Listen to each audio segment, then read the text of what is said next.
Well, I'd be lying if I say I wasn't concerned about the partridge situation. We're into mid-October. Granted, the harvest is very, very late this year. It's about 90% done now, but I'm not finding partridge. Yesterday and the day before, I drove for 5 and 4.5 hours respectively. I never found a single flight for my falcons.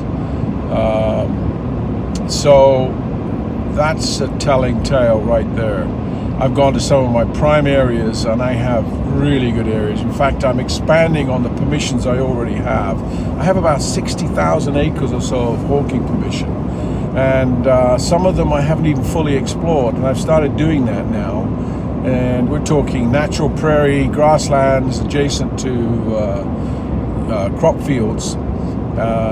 You'd think there would be huns, at least one covey, but I'm struggling. I will say I'm struggling. I've used dogs, I've tried driving the borders, I've even used a thermal imager.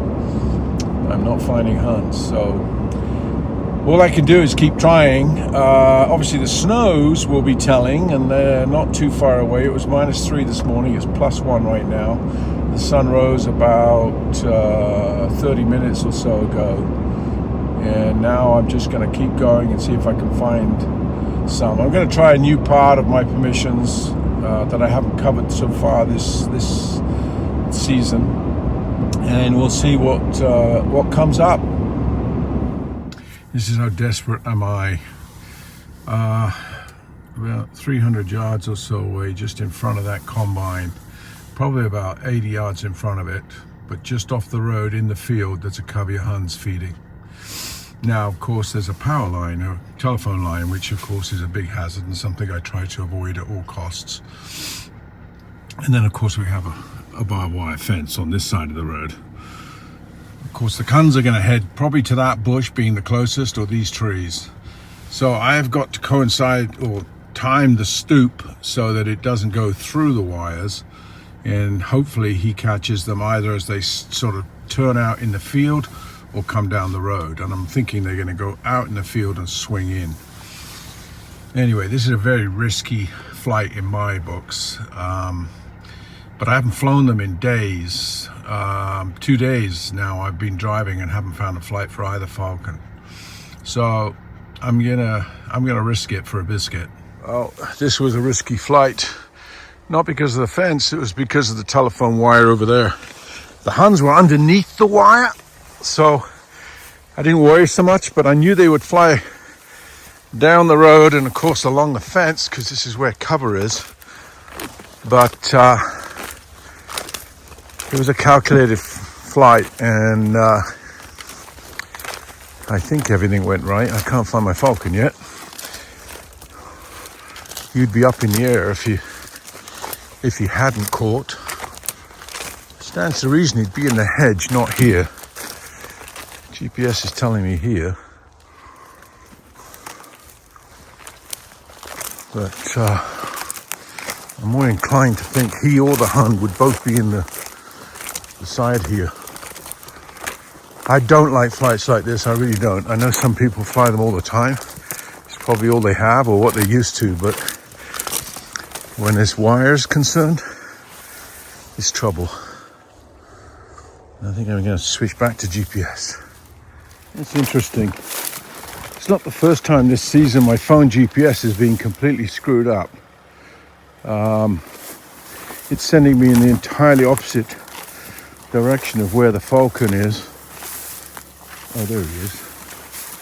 Yeah, he got his hun. That's not the first time that's happened. Nice cockbird. Well, that was well deserved, but I got to tell you, I don't relish or enjoy the flights as well when I'm contending with barbed wire fences and phone poles. The falcon seemed to know to evade it, but still, I won't forgive myself if I ever contributed to that. Anyway, well, that's the first decent flight we've had in a few days, eh, Smith?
going down here.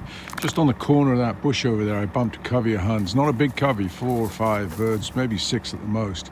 And they went straight ahead there and put in this short stubble. So I'm going to put the falcon up now. And this is Wesson. I'm going to let him take a pitch, and I'm going to drive over there. Hopefully use Milo to relocate the covey. I mean, I wouldn't be surprised in this short of heather stubble that they would be maybe running. So the sooner the bird gets up in the air, the better for everything, because that'll hopefully pin them down. The cover's not too far away, so I can guarantee it's probably going to end up somewhere there. Milo might get the point now. He's just heading out there. Anyway, I think I'm going to need the German for this too, because I really don't know where they are. I got a rough idea, but come on.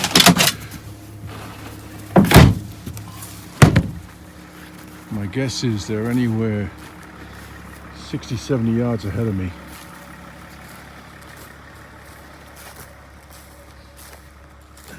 Wesson's up really nice.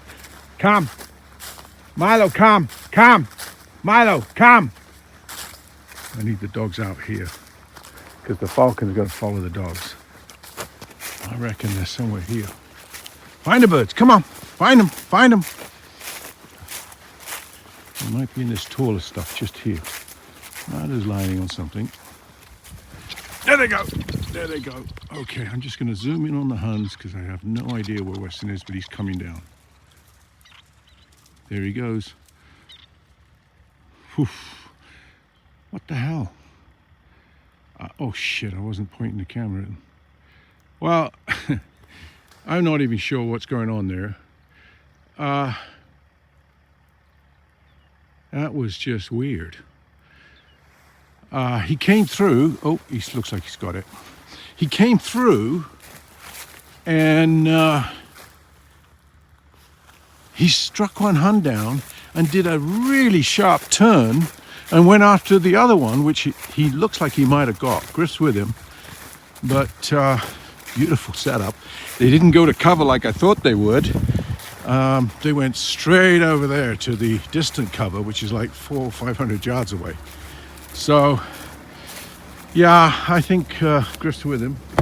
I'm going to put Milo back. Come, Milo, kennel. Good boy, good boy. Kennel, kennel. Get in, get in. We'll see if he's got it or not, but I'm pretty sure he would. Well, God bless my dog for staying with the bird. There's a raptor came in, but it looks like it was just a marsh hawk. Well done, Wesson. Chris marking the occasion with a dump. Well, after 2 days of being skunked, I think we deserve this. Well done, Wesson. Good job. Good job, good job. What do we have, young man? Is it a hen or a young male? I can't see yet. Good boy. Good boy. Ah, oh, this makes me feel good.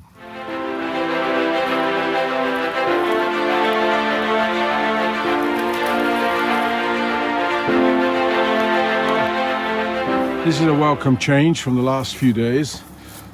Smith just got his hun this morning in a kind of a suspect setup, to be honest. I don't think I want to feel comfortable flying that again. And Wesson just caught a hun, young male by the looks of it. And what a great setup. They're in that bit of cover just on the edge there, and made it all the way here, which is like, whew, I'd say 300-400 yards at least, 400 yards. But I'm still trying to go over in my head how they did that, because he shot through one and then did an immediate sort of sharp angle and beelined on another, and he just kept with it and took it out 300-400 yards or so. Anyway, first time I've been in this field. Nice to see a covey, but not a big one.